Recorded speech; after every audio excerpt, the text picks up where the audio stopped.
Nguvu ya maombi. Mtu ambaye ako na nguvu ya maombi, kuna mambo inatendeka makubwa katika ndani ya maisha yake.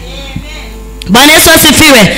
Kuna mambo kila saa, kila wakati. Ukiwa wewe ni mtu ambaye unadumu katika maombi, kuna kitu ambacho huwa kinatendeka, wewe huwezi ukakiona, lakini kuna kitu ambacho huwa kinatendeka katika ndani ya maisha yako. Bwana Yesu asifiwe. Unaweza omba leo useme hapana, lakini wakati umeomba Mungu ama mbingu zimefunguka kwa ajili ya hiyo ombi ambalo umeliomba. Bwana Yesu asifiwe. Ni sisi wanadamu ambao tunakuanga na haraka sana ya kutaka tunataka Mungu afanye shortcut. Bwana Yesu asifiwe. Ukiona umeomba jambo na Mungu amechelewa, sio ya kwamba Mungu amechelewa. Wewe kwa moyo wako unataka lifanyike at that time. Haleluya. Lakini Mungu huwa analitayarisha pole pole na analiwachilia kwako kwa wakati ambao unamfaa yeye. Bwana Yesu asifiwe. Kwa wakati ambao unamfaa yeye, sio wewe. Bwana Yesu asifiwe. Maana unaweza omba saa hii tu, unaomba Mungu anipatie gari. Haleluya. Anapoangalia, first of all, unaishi rental house, haina hata parking ya gari. Atakupatia kweli? Bwana Yesu asifiwe. Mpaka atembee na wewe pole pole, akutoe pale rental house ambayo haina parking, akupeleka mahali ambapo anajua ya kwamba hata hapo ukinunua gari utalieka mahali pale. Haleluya. Kwa hivyo si eti Mungu amechelewa, sisi ndio tunakuanga na haraka sana ya kutaka Mungu ajibu maombi yetu jinsi ambavyo tunataka. Haleluya. Unaweza kuwa umeomba mama miaka yako yote mpaka siku ya leo bado unaomba. Sio kwamba Mungu amekusahau, Mungu hajakusahau. Atatimiza maombi yako kwa wakati unaompendeza yeye. Haleluya. Akijua ya kwamba huo ndio wakati ulio bora sana wa kukamilisha yale maombi yako. Bwana Yesu asifiwe. Haleluya. So siku ya leo tunaongea nguvu ya maombi. Bwana Yesu asifiwe. Nguvu katika maombi. Kuna nguvu ya ajabu katika maombi. Haleluya. Sio maombi ya kuombewa, maombi wewe mwenyewe. Enda mbele za Mungu, mulilie Mungu, fungua kinywa chako, fungua moyo wako na umwambie Mungu ya kwamba nataka ndani ya usiku wa leo, wakati nimekuja kwa mkesha huu, kuna jambo hili na hili na hili na hili ambalo linanitesa na kunisumbua. Kwa hivyo mimina moyo wako mbele za Bwana, na kupitia kwa machozi ambayo utalia usiku wa leo, ndipo utakutana na Bwana. Haleluya. Bwana Yesu asifiwe. Kuna mtu ananipata kweli? Haleluya. Nguvu katika maombi. There is power in the prayer. Haleluya. Leo tunaenda kumsoma mama mmoja ambaye alikuwa mcha Mungu sana. Bwana Yesu asifiwe. Alikuwa mcha Mungu sana. Alikuwa anamuomba Mungu sana. Na huyu mama alikuwa mvumilivu sana. Bwana Yesu asifiwe. Katika ndani ya maombi unapoomba, jifunze kuwa mvumilivu. Hata kama itachukua muda gani, jifunze kuwa mvumilivu katika ndani ya maombi. Bwana Yesu asifiwe. Utakapovumilia ndipo utakutana na mema ya Mwenyezi Mungu. Haleluya. Lakini utakapokuwa na haraka ya kutaka kujibiwa haraka, utakuta umeangukia kwa mikono isiyofaa, ambayo si mikono ya Mungu. Bwana Yesu asifiwe. Maana utaambiwa ya kwamba ukiambia mwenzako umeambia Mungu, Mungu bado anawaka kwa hilo jambo ambalo umemwambia, lakini unaona ya kwamba Mungu amechelewa. Umeenda kwa rafiki yako, umemweleza shida yako. Bwana Yesu asifiwe. Na maybe mtu ambaye unaeleza shida yako sio mtu anayefaa, ama sio mtu ambaye anajua maombi. Ni mtu ambaye anajua njia za waganga. Bwana Yesu asifiwe. Atakuchukua vizuri sana akupeleke kwa mganga. Huku sasa utakuwa umecancel we maombi yako na Mungu, umeona Mungu hajafaa. Umecancel maombi yako na Mungu, na wenda Mungu alikuwa ametayarisha kesho yake ndiye anakuletea majibu ya maombi yako. Bwana Yesu asifiwe. Lakini kwa kukosa kuvumilia kwa Mungu, unajipata umeangukia kwa mikono isiyofaa, mikono michafu. Bwana Yesu asifiwe. Unapelekwa kwa waganga, wanakufanyia mazingaombwe yao. Haleluya. Alafu mganga ni mtu mwingine fani sana. Ile wakati utatoka kule, utaona kamwangaza kadogo sana, ambapo utasema kwa mganga nimefaulu. Kamwangaza kadogo sana, kasiku moja ama kasiku ngapi? 2. Lakini baada ya hizo siku 2 itakuwa ni simanzi na machozi ndani ya maisha yako yote. Haleluya. Kwa hivyo kabla sijaenda kwa neno, ninakwambia kwamba kuna nguvu katika maombi ikiwa utavumilia kukaa miguuni pa Jehova. Haleluya.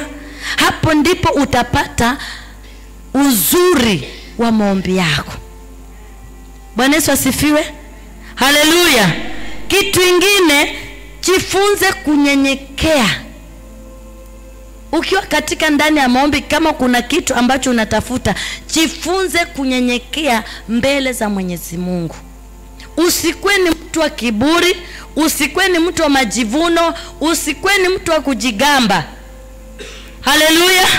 Jifunze tu kunyenyekea miguuni pa Bwana, ungoje kutoka kwa Mwenyezi Mungu. Bwana Yesu asifiwe. Siku ya leo tunaenda kuongea kuhusu huyu mwanamke mmoja ambaye ndani ya maisha yake alikuwa anaumia sana ndani ya moyo wake, lakini kila saa kila wakati alikuwa miguuni pa Jehova akimngojea Mungu atende jambo.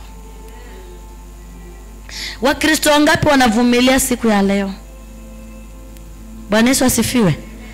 Ni Wakristo wangapi watavumilia? Wakristo wa siku ya leo wanataka miujiza ya haraka. Bwana Yesu asifiwe. Haleluya.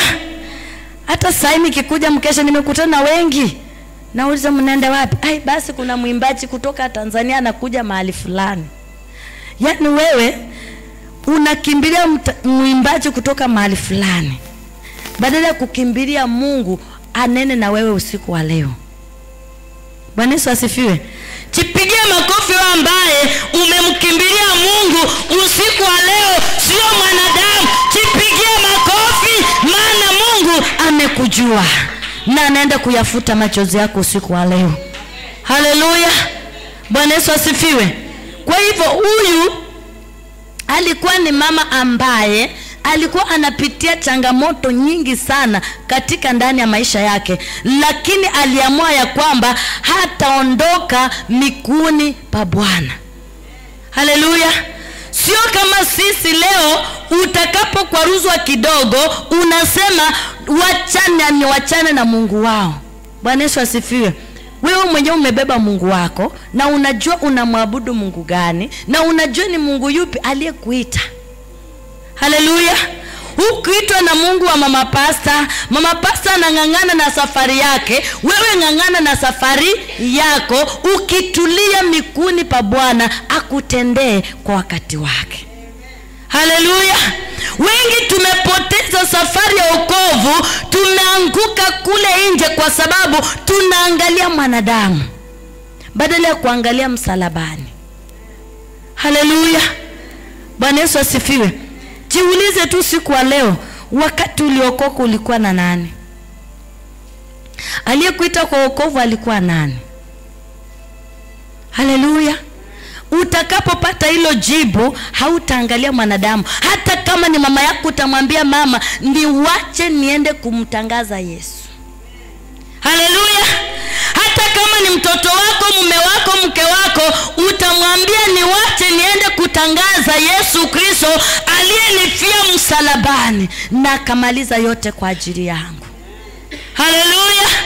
Bwana Yesu asifiwe. Tunamsoma siku ya leo mwanamke anayeitwa Ana. Haleluya. Kuna ana wangapi kanisani siku ya leo? Ni wachache sana. Bwana Yesu asifiwe. Kupata akina Ana makanisani ni wachache sana. Wengi walikimbilia kunywa jik wakakufa. Haleluya. Wengi walikimbilia kunyweshwa vitu zingine zenye hazistahili kwa ufalme wa mbinguni. Sasa maisha yao yameharibika. Hawakungoja miguuni pa Bwana kama Ana. Haleluya. Bwana Yesu asifiwe.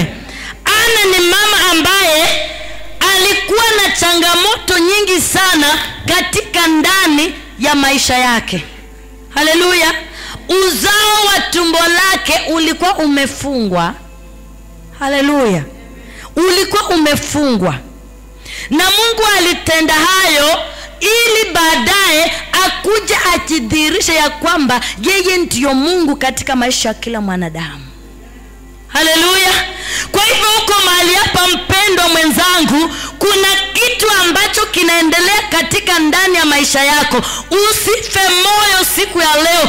Endelea kumngojea Bwana miguuni pake, atatenda kwa wakati wake. Na kila jambo ambalo linatendeka katika ndani ya maisha yako, Mungu ako na sababu kwa ajili ya hilo jambo. Haleluya.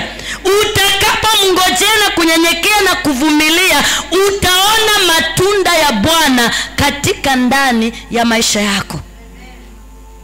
Haleluya. Hakuna mwenye haki wa Mungu ameachwa na Bwana. Utapitia kwenye changamoto mingi. Haleluya. Lakini Bwana yuko pamoja na wewe. Haleluya. Tunamuona mwanamke huyu Ana, wakati alioleka kwa mume wake, hakuwezeshwa kupata watoto. Haleluya. Huyu mama naye hakuondoka kuenda kanisani. Hakuacha kuenda kanisani.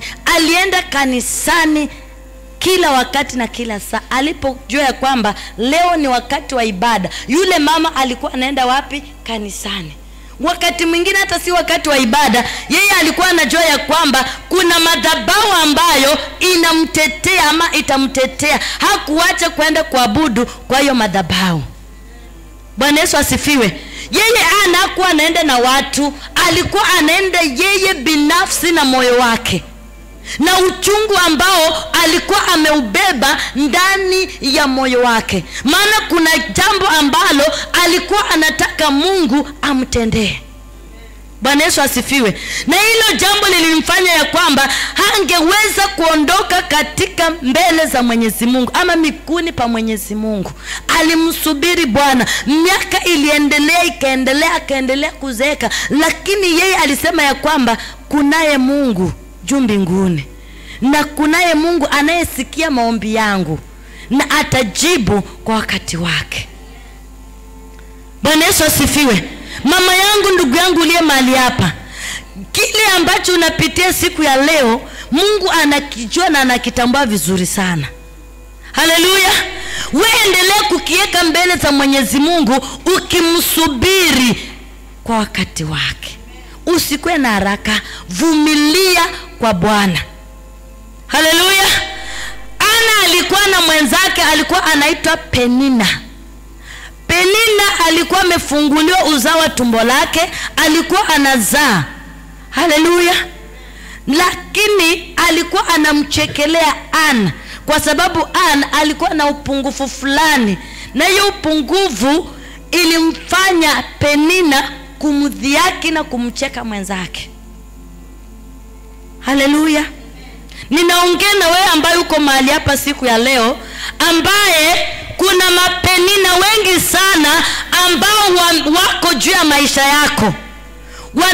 Wanaangalia jinsi ambavyo unatembea, wanaangalia jinsi ambavyo unavaa, wanaangalia jinsi ambavyo unaishi, na wale penina wanakutia kidonda kikubwa sana katika ndani ya moyo wako. Haleluya.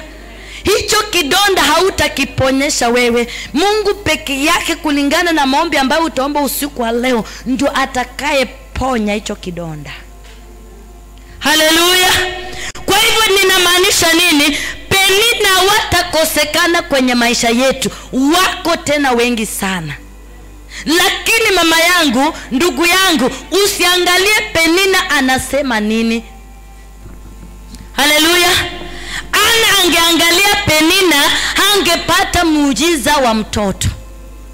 Bwana Yesu asifiwe. Tumekosa baraka zetu kwa sababu tumeweka masikio yetu kwa kina Penina, tumeweka akili zetu kwa kina Penina, tumeweka mawazo yetu kwa kina Penina, tumeweka maisha yetu kwa kina Penina. Ndiposa bado tuko tu hapa mahali penye tuko tu. Bwana Yesu asifiwe.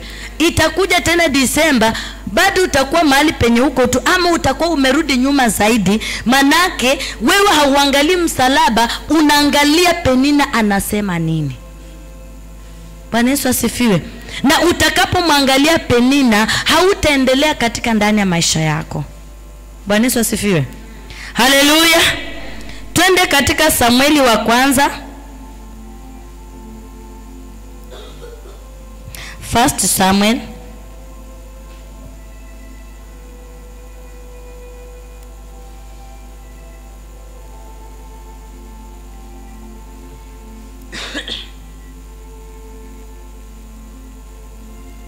tuko hapo. 1 Samuel chapter 1. Samueli wa kwanza, mlango ni wa kwanza, tunaenda mstari wa 10 kuendelea mbele. Nitasoma kwa uwezo wa Mwenyezi Mungu. Neno la Bwana linasema, naye huyo mwanamke alikuwa na uchungu rohoni mwake, akamwomba Bwana akalia sana. Bwana Yesu asifiwe. Huyu mwanamke, Biblia inasema ya kwamba alikuwa na uchungu moyoni mwake. Uchungu aliokuwa naye Ana ni kwamba Mungu hakuwa amemjalia na mtoto. Kwa hivyo alikuwa na uchungu wa kuchekelewa. Lakini Biblia inasema ya kwamba huyu mwanamke aliweza kuomba Mungu, akalia sana. Bwana Yesu asifiwe. Vitu zingine ni lazima tuingie katika ile maombi ya kulilia Mungu na kumwambia Mungu, niondolee hiki, nibadilishe katika ndani ya maisha yangu. Haleluya. Bwana Yesu asifiwe. Kuna maombi zingine inafika mahali mpaka uende mbele za Bwana, mwambie Bwana, utakaponijalia na jambo hili, nitaitoa hii Biblia mbele zako. Bwana Yesu asifiwe. Lakini sisi, most of us, tunaenda tu mbele za Bwana, tunaomba, tunasema kazi ambayo imebaki pasa atafanya nini? Ataifanya. Bwana Yesu asifiwe. Huyu Ana aliweza kuomba kwa muda mrefu, lakini wakati, nataka unisikize vizuri sana, kuna wakati sasa Mungu alijibu maombi ya Ana, kwa sababu Ana alipokuwa na uchungu ndani ya moyo wake, alisema ya kwamba ninataka niweke nadhiri na nani? Na Mungu. Haleluya. Ile maombi alipokuwa anaomba, alisema ya kwamba leo nimekuja mbele za Bwana, nimemulilia kwa ajili ya hili jambo kwa muda mrefu sana, lakini siku ya leo nataka niweke nadhiri na Mungu wangu. Wengi tumeomba kuanzia sijui wapi kule, tunasema ya kwamba sisi tunakuja makanisani, tunaomba. Mungu hatendi. Kwa sababu gani? Hatujaweka nadhiri na Mungu. Wewe usiku wa leo, nadhiri gani ambayo umeweka kwa Mungu? Bwana Yesu asifiwe. Haleluya. Nataka tuende mstari wa 11. Biblia inasema akaweka nadhiri akasema. Nisikiza chenye Ana alisema. Manake ile wakati mwingine alikuwa anaenda tu anaomba swini na nini, maybe Mungu pigana na maadui zangu, Mungu sijui fanya nini, lakini kuna jambo hakuweza kufanya.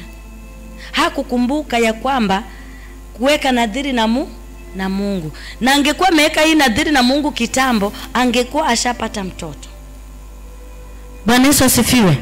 Kwa hivyo Biblia inasema, akaweka nadhiri akasema, Bwana wa majeshi, ikiwa wewe utaliangalia teso la mchakazi wako na kunikumbuka, wala usinisahau mimi mchakazi wako, na kunipa mimi mchakazi wako mtoto mume, ndipo mimi nitakapompa Bwana huyo mtoto siku zote za maisha yake, wala wembe hautamfikilia kichwani kwake.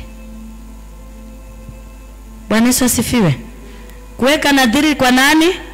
Kwa Mungu. Haleluya.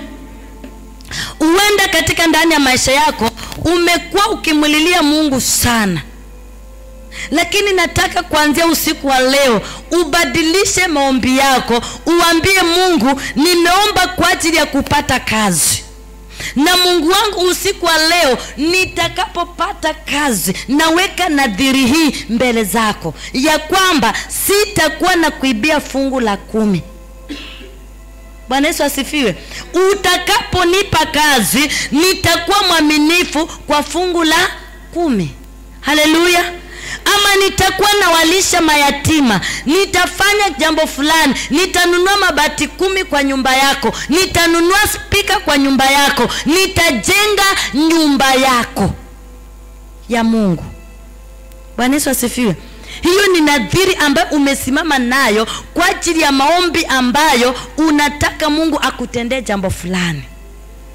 Bwana Yesu asifiwe. So alisimama akamwambia Mungu, ninaomba Mungu unipe mtoto mwanamume, na utakaponipa huyo mtoto nitakukabidhi wewe, atakuwa ni mtoto wako.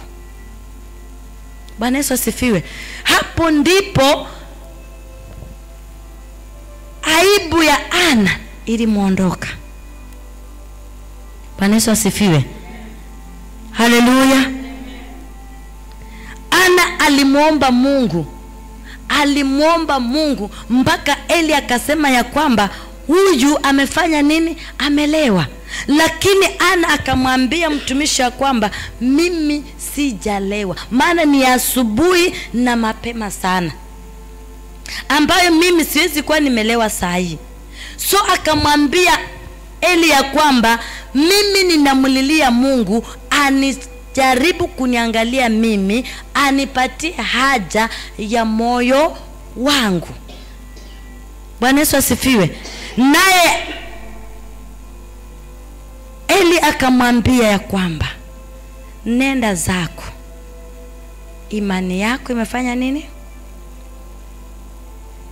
Nenda kwa imani, Mungu akakujalie haja ya moyo wako. Bwana Yesu asifiwe. Uko mahali hapa mpendwa, mama yangu, ndugu yangu, kuna jambo ambalo umekuwa ukilitafuta kwa muda mrefu sana, lakini haujalipata hilo jambo. Usiku wa leo ninataka uende mbele za Bwana, umulilie Mungu, mwambie Bwana, nimekuja mbele zako ya kwamba utakaponitendea jambo hili nitajitolea kufanya kazi yako siku zote katika ndani ya maisha yangu. Bwana Yesu asifiwe. Haleluya. Mimi kuna mahali ambapo nilimwambia Mungu ya kwamba Mungu, utakaponifanyia jambo hili I will serve you. Bwana Yesu asifiwe. Na kuanzia hiyo siku nilianza kumtumikia Mungu, na nikamwambia Mungu, nishikilie nisizame. Bwana Yesu asifiwe. Haleluya. Hiyo ilikuwa ni wakati ambapo nilikuwa najifungua mtoto wa pili. Bwana Yesu asifiwe. Nilikuwa na matatizo makubwa sana. Bwana Yesu asifiwe. Nilianza kubleed na sijajifungua na niko in labor pain. Haleluya. lakini mfereji ulikuwa unaenda hivi. Nguvu zikaniisha, mwili wote ukakuwa mweusi. Bwana Yesu asifiwe. Nikaambiwa ninaenda operation ya pili.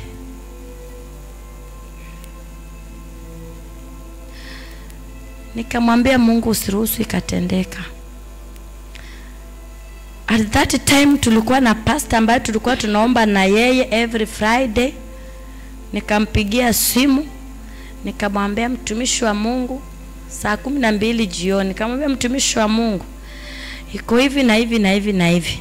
Akaniambia msianangu, amini tutafanya nini? Tutaomba. Bwana Yesu asifiwe. Nikaendelea na hiyo uchungu na hiyo hali. Ilipofika saa 5 wakaniambia sasa unaenda theater. Nilikuwa nimetayarishwa kabisa mpaka hilo gari, kitanda ndio hii gari ya kunipeleka theater kwa hapa, lakini daktari hayuko. Mungu alishikilia daktari. Bwana Yesu asifiwe. Ili utukufu wako ufanye nini? Ukaweze kuonekana. Bwana Yesu asifiwe. Hapo ilikuwa ni mimi na kaburi tumeangaliana hivi. Nikapiga simu, mama mtumishi akashika simu, akaniambia msichana wangu, chukua hatua imani, maana shetani amesimama mbele yako na makasi na wembe. Bwana Yesu asifiwe. Nikachukua hatua imani, akaniambia amini tuombe. Mimi nikaweka simu chini, nikalala kwa kitanda. Sister akatoka kula, akaniambia msichana, tumechoka, tunataka kwenda kulala. Wenye ulikuja nao washaenda tayari, wewe ndio umebaki peke yake. Kwa jina la Yesu Kristo jifungue, twende tulale. Nikainua kichwa, nikamwangalia, nikamwambia amen. Na nikamwambia Mungu, hii ni mara ya pili, ukinitoa hapa, I will serve you throughout my life. Bwana Yesu asifiwe. Baada ya 30 minutes nilijifungua mtoto wangu, akawa mzima, hana shida yoyote. Haleluya. Na hapo ndipo nilimwambia Mungu ya kwamba I will serve you throughout my life. Na nikaanza kushika njia za Mungu bila kuangalia huku na huku. Bwana Yesu asifiwe. Na Mungu akanishikilia mkono. Ninapojaribu kutaka kurudi nyuma, ananikumbusha, tazama siku fulani ulikuwa mahali fulani ukaniambia hautaniacha. Mbona sasa wataka kuniacha?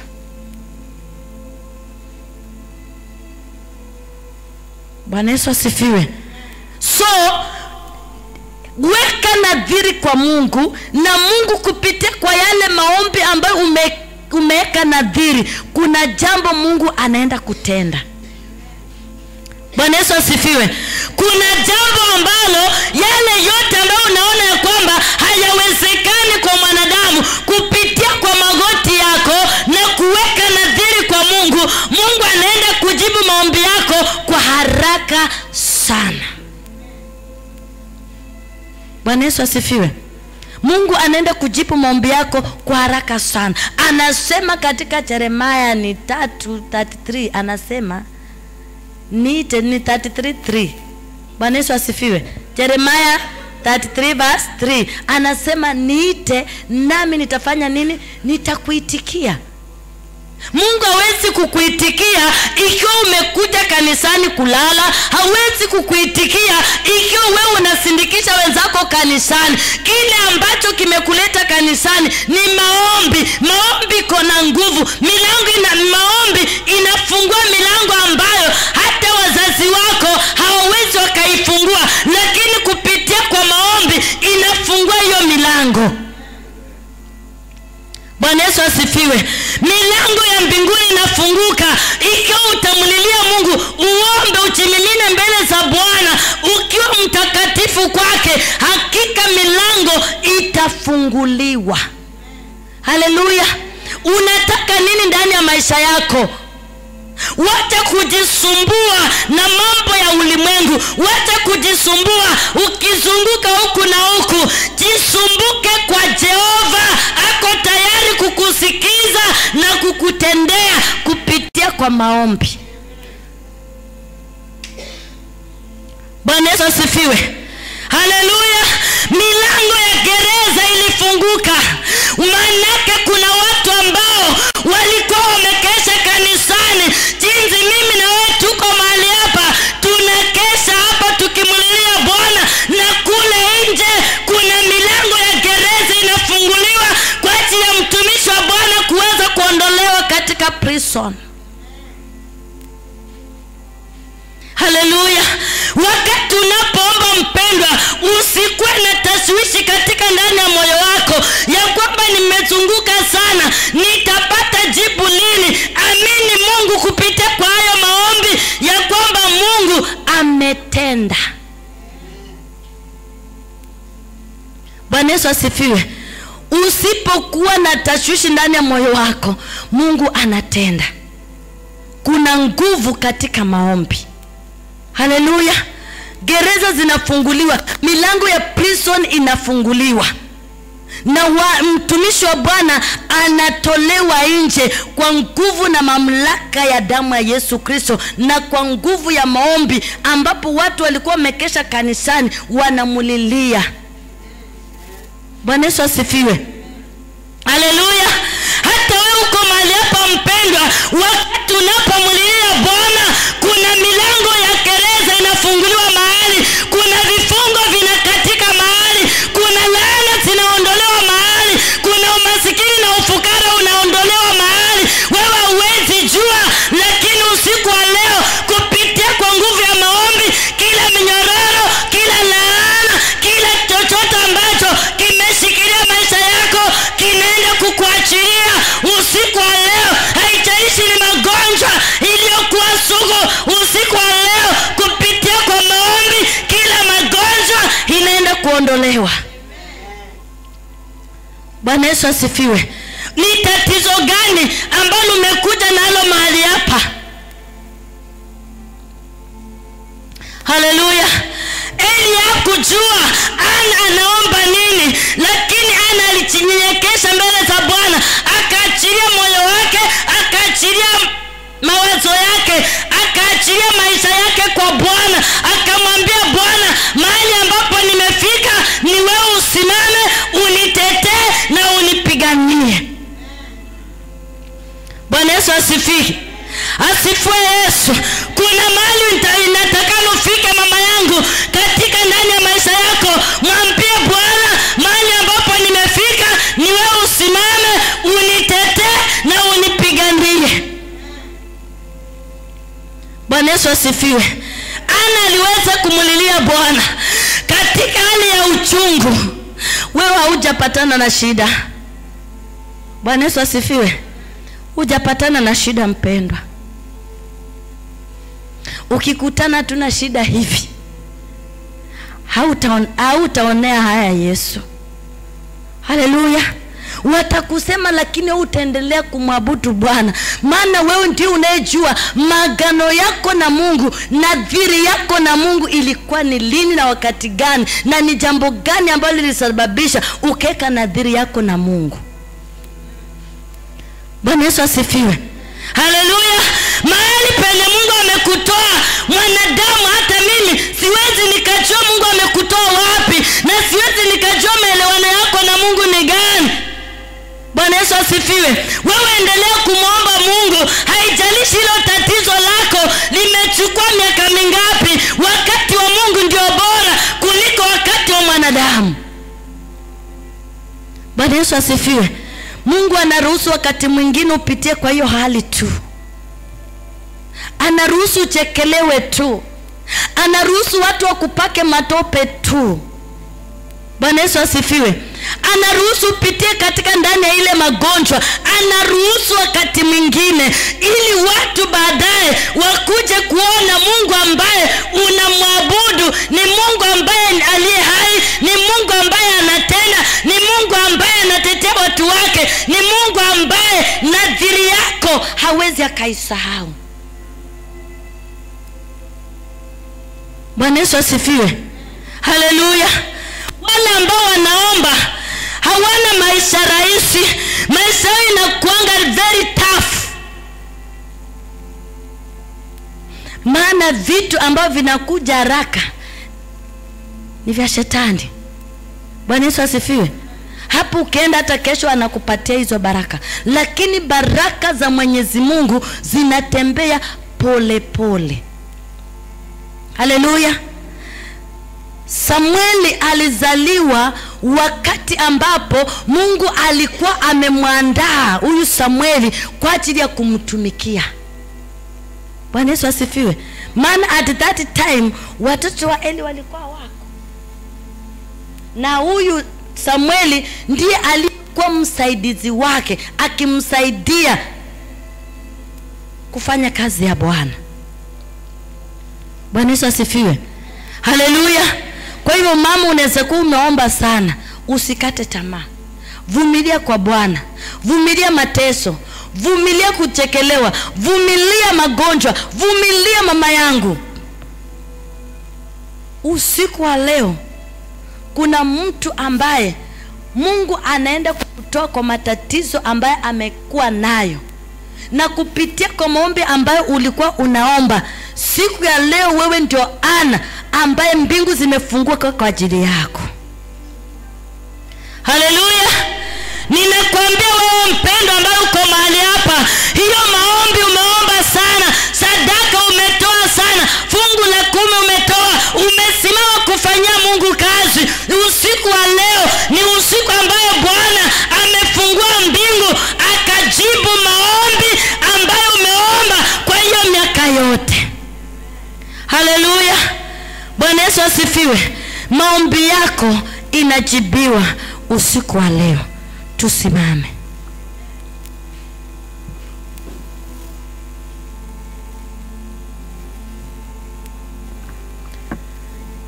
Inua tu mikono yako mbele za Bwana. Mwambie Bwana, wewe ujibuye maombi. Niko mbele zako usiku wa leo Bwana. Nahitaji neema na kibali mbele zako Mungu wa Israeli. Nimeomba muda mwingi sana, ninatafuta kazi Bwana. Nimeomba muda mwingi natafuta mtoto Jehova. Nimeomba muda mwingi sana natafuta maisha yangu. Nimeomba muda mwingi sana niondolewe kwenye vifungo Bwana. Nimeomba muda mrefu nitolewe kwenye laana. Mwambie tu Bwana, niko mbele zako usiku wa leo. Niko mbele zako majira ya Bwana. Haijalishi ni madhabahu gani Jehova ambaye imesimama kupinga maisha yangu Bwana, najiachilia na chimimina mbele zako Bwana. Ninakuomba usiku wa leo Bwana, ukaweze kuniondolea haya maumivu yangu yote Bwana. Ukaweze kuniondolea Bwana uchungu wa moyo wangu usiku wa leo Bwana. Utakaponiondolea Bwana uchungu wa moyo wangu, Yesu mwana Mungu, nitakutumikia maishani mwangu Baba. Nataka uende mbele za Bwana, usiende tu na maombi ya kawaida. Nataka uweke nadhiri kwa Bwana ya kwamba Mungu utakaponiponya nitatangaza neno lako kwa mataifa mbalimbali. Wakati utakaponiponya nitasimama kufanya kazi yako. Wakati utakaponipa kazi nitasimama kujenga nyumba yako. Nenda mbele za Bwana, weka nadhiri ndani ya maombi yako na utimize hiyo nadhiri. Wakati Ana alipoomba akamwambia Bwana, nataka unipe mtoto, na sitaki mtoto wa kawaida, nataka unipe mtoto mwanamume, na huyu mtoto nitakutolea, atatumika katika nyumba yako. Tunamwona Samueli akitumika katika nyumba ya Bwana, maana Ana aliweka nadhiri akamwambia Bwana, nipatie huyu mtoto. Huyu mtoto ndiye atakayeniondolea aibu kwenye maisha yangu, ataniondolea kuchekelewa na kina Penina, ataniondolea aibu katika ndani ya maisha yangu. Na huyu mtoto Bwana nitamweka mbele zako, atakutumikia. Mpendo uko mahali hapa, umeomba miaka mingi, hauta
kwa Bwana usiku wa leo.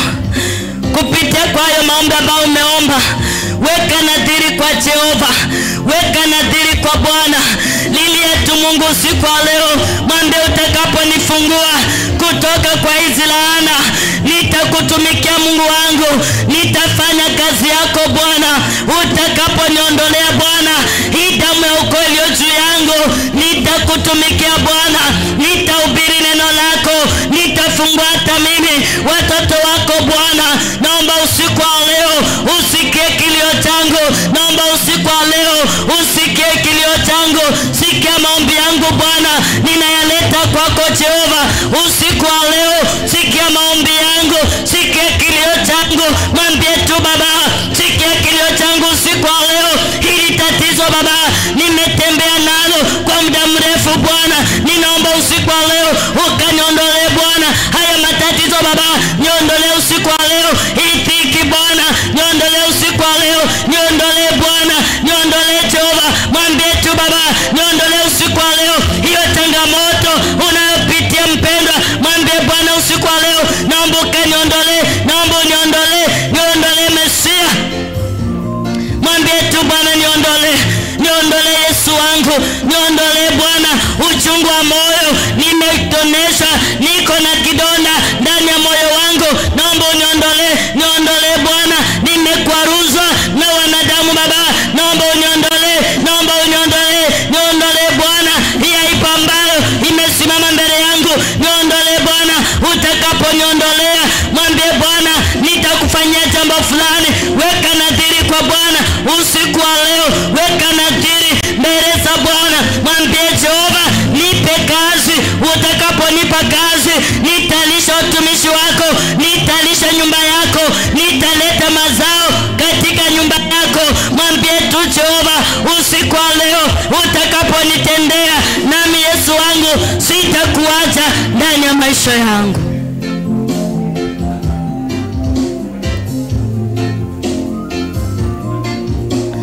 Ongea tu na Bwana. Unajua ni jambo gani ambalo linakusumbua? Unajua ni nini ambayo kiko ndani ya maisha yako? Mwililie tu Bwana usiku wa leo, naye Bwana atakusikia, Bwana atakuondolea, Bwana atakuhifadhi, Bwana atakutetea, Bwana atakuinua viwango vingine. Wewe unataka Bwana hakutoe mahali ambapo uko, mwililie tu Bwana. Mwambie Bwana, utakaponitoa mahali hapa, nitafanya jambo fulani, nitatoa kitu fulani.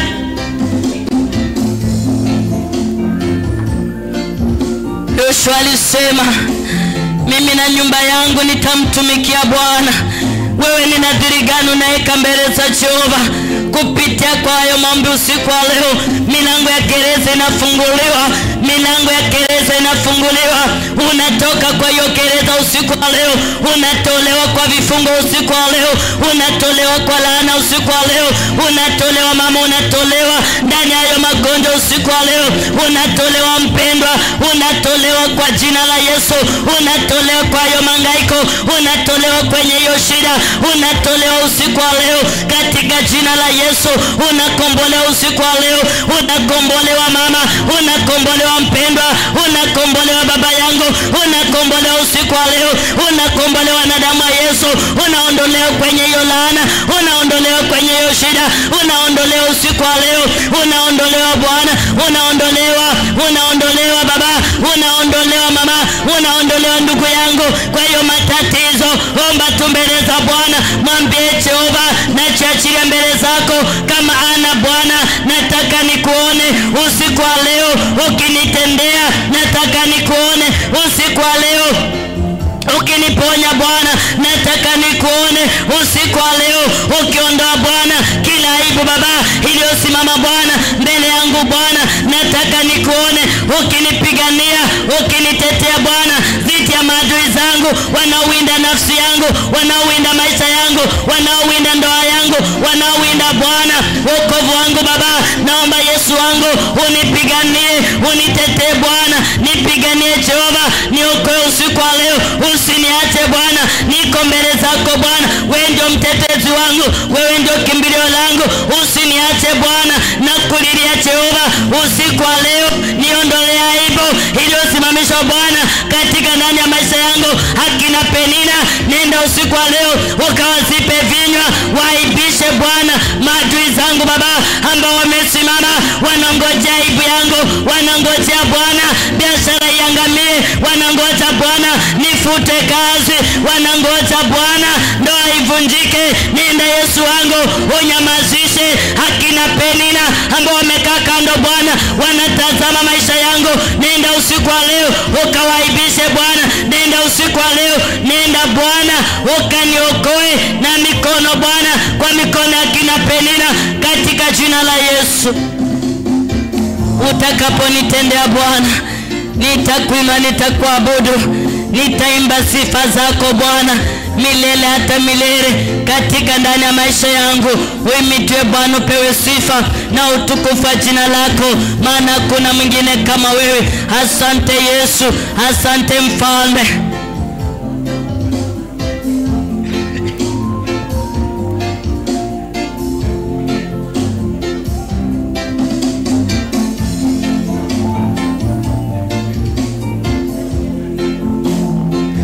Simama tu kwa miguu yako, simama tu mahali ambapo uko. Nataka uinue tu mikono yako kwa Bwana, mwambie tu Bwana ni asante, maana umeniponya magonjwa yangu yote. Mwambie tu Bwana ni asante, umeondolea aibu katika ndani ya maisha yangu. Mwambie tu Bwana ni asante, maana Bwana kila ambacho nilikuwa nimeomba mbele zako Bwana, niko na imani usiku wa leo ya kwamba Bwana unaenda kunitendea. Mwambie tu Bwana ni asante kwa baraka ambazo ameachilia ndani ya maisha yako, kwa uzima ambao usiku wa leo amekuachilia ndani ya maisha yako. Mwambie tu Bwana ni asante kwa ushindi na baraka ambazo amemimina juu ya maisha yako usiku wa leo. Mwambie tu Bwana ni asante. Asante Bwana kwa kuniondolea aibu, asante Bwana kwa kunitetea zidi ya kina Penina. Asante Yesu kwa kujibu maombi yangu. Mwambie tu Bwana ni asante, maana Bwana amejibu, Bwana ametenda usiku wa leo. Chukua hatua imani mpendwa, mwambie tu Bwana ni asante. Mwinulie tu mikono yako, alama ya kujiachilia mbele za Jehova. Mwambie tu Bwana asante, maana kama wewe Yesu singewezeshwa Bwana, singeweza Bwana, singeweza Baba, singeweza Yesu. Mwambie tu Bwana asante, mwambie Bwana asante, mwambie tu Bwana asante kwa yale yote ametenda na kwa yale yote Bwana anaenda kutenda juu ya maisha yako.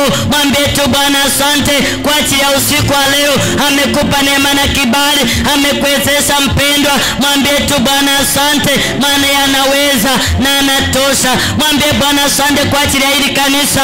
Mwambie Bwana asante kwa ya madhabahu. Mwambie Bwana ya madhabahu yametetea maisha yangu, yameniinua viwango vingine. Mwambie tu Bwana ni asante hata kwa mtumishi wake. Mwambie tu Bwana ni asante. Mwambie Bwana endelea kuinua mtumishi wako Baba, endelea kumimina mafuta mabichi juu ya maisha yake mpendwa katika jina la Yesu. Mwambie tu Bwana wachilia Baba baraka zako juu ya mtumishi wako Bwana na nyumba yake Mfalme.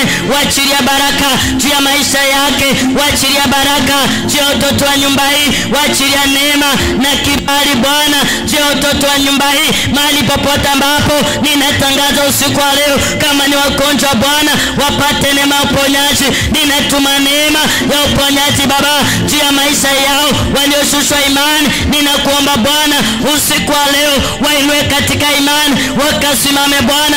Kila milima ambayo imesimamishwa Baba ndani ya maisha yao, naomba kaondoe, ondoa kila milima, ondoa Baba yangu milima hiyo Baba, nenda kaiondoe. Ukosefu wa kazi nenda kaondoe Bwana, milango iliyofungwa nenda kafungue Baba kwa ajili ya utukufu Baba wa jina lako.